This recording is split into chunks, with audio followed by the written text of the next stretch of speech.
Hello नमस्कार। आपके अपने channel Ambe home science classes में आप सभी का स्वागत है।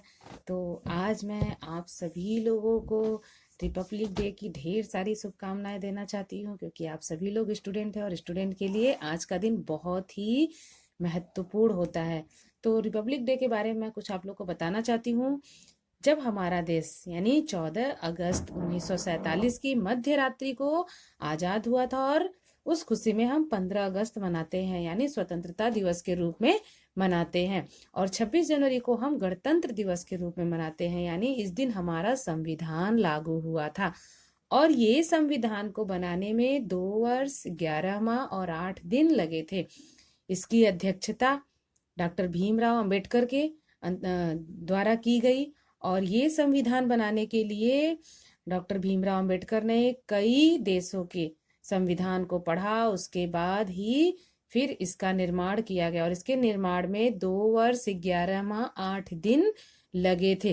तो ये है कुछ आपकी बेसिक नॉलेज यानी जीके से संबंधित कुछ प्रश्न। और अगर आप लोग इतिहास पढ़ रही होंगी तो आपके उसमें भी संविधान से संबंधित लेसन है।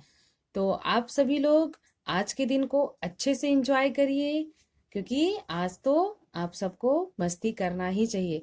तो आइए हम देखते हैं। मैं बता रही थी आप लोग को कि मैं अब आप लोग की प्रैक्टिस सेट करवाऊंगी, क्योंकि आप लोग के लेसन लगभग पूरे कंप्लीट हो चुके हैं। तो आज मैं प्रैक्टिस सेट का पहला लेके आई हूँ। पिछले वीडियो में आप लोग को बताई थी कि कौन से प्रश्न कैसे करने और किसको कितना समय देना है। तो चलिए देखते हैं। आज का जो है हमारा बहुविकल्पी मैं करवाऊंगी आज आप लोगों को।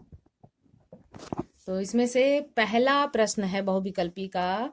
अब देखिए इसमें क्या दिया, निम्नांकित के सही उत्तर छांटकर अपनी उत्तर पुस्तिका में लिखिए। आपको करना क्या है, आप नंबर 1 डालेंगे मार्जिन लाइन के बाहर और क लिखेंगे मार्जिन लाइन के अंदर। फिर आप प्रश्न लिखेंगे, प्रोटीन की सूक्ष्मतम इकाई है। तो सिर्फ आपको उत्तर लिखना है। तो इसमें क्या है, ग्लूकोज है, अमीनो अम्ल है, वसी अम्ल है, इनमें से सभी। तो क्या है इसमें, अमीनो अम्ल। तो आप सिर्फ लिखेंगी ब, फिर अमीनो अम्ल, यानी आपका ब वाला सही होगा। दूसरा है, उत्तम स्वास्थ्य के लिए आवश्यक है। क्या है, उत्तम स्वास्थ्य के लिए आवश्यक है मक्खन, मिठाई, मनपसंद भोजन और संतुलित आहार। तो उत्तम स्वास्थ्य यहाँ पूछा है। देखिए खाने के लिए तो मक्खन भी खाते हैं, मिठाई भी खाते हैं और मनपसंद व्यंजन भी सबको बहुत पसंद है, लेकिन उत्तम स्वास्थ्य पूछा है तो इसमें द वाला आपका सही होगा, संतुलित आहार। तो आपको लिखना है उत्तम स्वास्थ्य के लिए आवश्यक है संतुलित आहार। आपको ये सारे लिखने की जरूरत नहीं है, क्योंकि ये लिखेंगे आपका समय जाएगा और परीक्षा में एक एक सेकंड की भी कीमत होती है। ग है, श्वेत रुधिर कणिकाओं का कार्य है। क्या कार्य, हानिकारक रोगाणुओं को नष्ट करना, विभिन्न प्रकार के प्रतिबिंब बनाना, शरीर से दूषित पदार्थों को बाहर निकालना, उपर्युक्त सभी। ये सारे प्रश्न लगभग मैं आप लोगों को करवा चुकी हूँ, तो उम्मीद है आप सभी को ये प्रश्न आ रहे होंगे। तो इसमें हमारा द का सही होगा, उपर्युक्त सभी।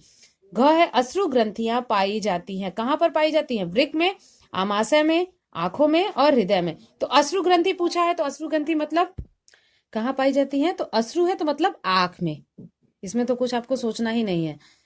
अंग है, दूर की वस्तु को न देख पाना रोग है। निकट दृष्टि दोष, दूर दृष्टि दोष, मोतियाबिंद, इनमें से कोई नहीं।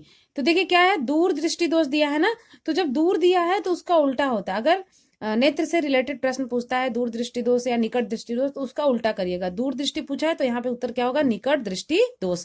फिर अब 2 का है क, हार्मोन्स की उपयोगिता है। हार्मोन्स की क्या उपयोगिता है, शरीर को बलवान बनाना, शरीर को सुंदर बनाना, शरीर के स्वास्थ्य वृद्धि तथा सुचारू रूप से कार्य करने में योगदान देना, उपर्युक्त में से कोई नहीं। तो देखिए इसमें से कौन सा सही है, आपका 100 का सही है। शरीर के स्वास्थ्य वृद्धि तथा सुचारू रूप से कार्य करने में योगदान देना। अगर आपको बहुविकल्पी प्रश्न में से कोई भी प्रश्न के उत्तर नहीं समझ में आते हैं तो आप उस प्रश्न को 2 बार पढ़िए, 3 बार पढ़िए, उसके ऑप्शन को भी पढ़िए। और सबसे पहले आप क्या करेंगे, आप देखिए उससे कौन सा रिलेटेड जो है वो नहीं है, तो पहले वो कट कर लीजिए। ठीक है, एक के साथ कम से कम एक और होता है, यानी 2 ऐसे उत्तर लगते हैं जो कि ये दोनों ही सही हैं। तो पहले जो 2 आपके ऑप्शन है कि मान लीजिए अब जैसे क्या है, उपर्युक्त में से कोई नहीं, ये तो नहीं होगा, कट कर गया। शरीर को बलवान, शरीर को बलवान कौन बनाता है, क्या हार्मोन्स बनाता है, नहीं। शरीर को सुंदर, शरीर को सुंदर क्या हार्मोन्स बनाता है, नहीं। तो इसमें से क्या हो गया हमारा, स का। ठीक है, तो प्रश्न को ऐसे ही पढ़िए, उसके बाद उसको समझ के ही करना है आप लोगों को। इसके बाद है आपका ख का यकृत को मुख्य रूप से प्रभावित करने वाला रोग है, कौन है? डेंगू है, हेपेटाइटिस है, चिकनगुनिया है, पीत ज्वर। तो यकृत को हमेशा हेपेटाइटिस प्रभावित करता है। दूषित जल से फैलने वाला रोग, मलेरिया, तपेदिक, मोतीझरा, ये सभी। अब देखिए दूषित जल से फैलने वाला रोग, वैसे संक्रामक रोग तो मलेरिया भी है, तपेदिक भी है, मोतीझरा, ये सब है, लेकिन आपको पूछा किससे? जल से पूछा है, तो आपका होगा इसमें क्या होगा? इसमें आपका मोतीझरा। फिर क्या है? घ का आपदाएं हो सकती है, आकस्मिक भी हो सकती है, धीरे धीरे आने वाली, जैविक, उपर्युक्त में से सभी प्रकार की। तो आपदाएं जो है वो उपर्युक्त सभी प्रकार से हो सकती हैं। अंग है आपका समाज की इकाई क्या है? स्कूल, परिवार, समुदाय, घर। तो देखिए समाज की इकाई क्या पूछा है? तो समाज की इकाई परिवार है। व्यक्ति के व्यक्तित्व की पहचान कैसे करेंगे? कैसे करेंगे? व्यक्ति के स्वाभाविक गुण से, हाँ कर सकते हैं। व्यक्ति के बाह्य गुण से कर सकते हैं। व्यक्ति के आंतरिक एवं बाह्य गुणों से या उपयुक्त में से कोई नहीं। तो अब देखिए किसी की भी पहचान हम उसके आंतरिक गुण से भी करते हैं और बाह्य गुण से भी करते हैं, तो इसमें से हमारा स का उत्तर बिल्कुल सही होगा। घ पूछा है बाल विवाह के उन्मूलन हेतु आवश्यक है, क्या है? दहेज प्रथा का विरोध, जन जागरूकता, शिक्षा का प्रसार, उपर्युक्त सभी। अब बाल विवाह से पूछा है ना, तो क्या है? ये सभी हो सकता है। ग है दहेज प्रथा है, सामाजिक समस्या, व्यक्तिगत समस्या, आर्थिक समस्या, इनमें से सभी। तो दहेज प्रथा क्या है? सामाजिक समस्या भी, व्यक्तिगत समस्या भी, आर्थिक भी है, तो यानी यहाँ भी सही होगा। घ पूछा है विवाह विच्छेद का सर्वाधिक प्रतिकूल प्रभाव पड़ता है, किस पर पड़ता है? पति पर, पत्नी पर, बच्चों पर, या किसी पर भी नहीं।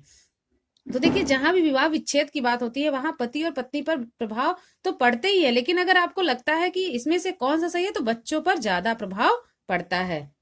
अंग है आपका 4-5 माह के शिशु को दूध के अलावा दिए जाने वाला आहार क्या कहलाता है? आप तो सब जानती है, पूरक आहार।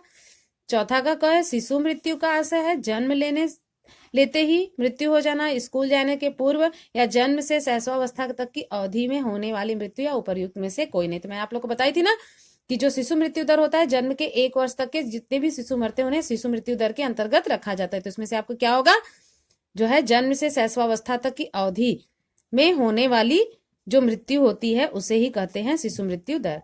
अंतरराष्ट्रीय योग दिवस कब मनाया जाता है? तो अंतरराष्ट्रीय योग दिवस 21 जून को मनाया जाता है। ये प्रश्न एकदम याद करिएगा, क्योंकि मोदी जी जो हमारे प्रधानमंत्री जी हैं वो योग पे ज्यादा ही कंसंट्रेट करते हैं, यानी योग चाहते हैं कि पूरा भारत जो है वो योग करे, इसलिए योग दिवस मनाया जाता है 21 जून को।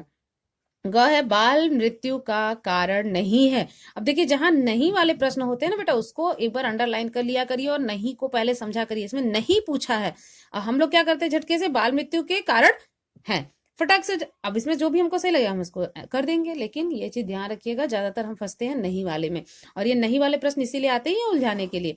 तो क्या है? बाल मृत्यु का कारण नहीं है गर्भावस्था की असावधानियां, अव्यवस्थित प्रसूतागृह, आधुनिक स्वास्थ्य एवं चिकित्सा सुविधा उपलब्ध होना, या फिर निर्धनता। तो इसमें से क्या पूछा है? आपकी बाल मृत्यु दर के कारण है, नहीं पूछा है, नहीं है। क्या होगा इसमें तब? आधुनिक स्वास्थ्य एवं चिकित्सा सुविधाएं उपलब्ध होना, ये कारण नहीं है। ठीक है, निर्धनता भी हो सकता है मृत्यु के कारण, गर्भावस्था में असावधानियां भी हो सकता है, और अव्यवस्थित प्रसूतागृह भी हो सकता है बाल मृत्यु के कारण, लेकिन नहीं पूछा है, तो आपका स सही होगा। घ है हैजा के रोगाणु का नाम बताइए, virus, vibrio cholerae, coma bacillus, या साल्मोनेला टाइफी। तो हैजा के जीवाणु का क्या नाम है? Vibrio cholerae. और आज का आखिरी प्रश्न है, किस जीवाणु द्वारा क्षय रोग होता है? तो किस जीवाणु के द्वारा होता है? क्यूलेक्स के द्वारा होता है, बैसिलस के द्वारा होता है, वायरस के द्वारा होता है, या अमीबा के द्वारा होता है? तो क्षय रोग इसमें क्या होगा? बैसिलस के द्वारा होता है। तो ये थे आपके बहुविकल्पी प्रश्न प्रैक्टिस सेट 1 के। नेक्स्ट वीडियो में मैं आप लोग को अति, लघु और विस्तृत तीनों प्रश्न के बारे में बताऊंगी, कैसे आप लोग को लिखना है, किस तरीके से लिखना है। तो एक बार फिर से आप लोगों को हैप्पी रिपब्लिक डे। और वीडियो अगर पसंद आए तो प्लीज प्लीज लाइक करिएगा, और वीडियो को सब्सक्राइब करिए, अपने दोस्तों में शेयर करिए। धन्यवाद।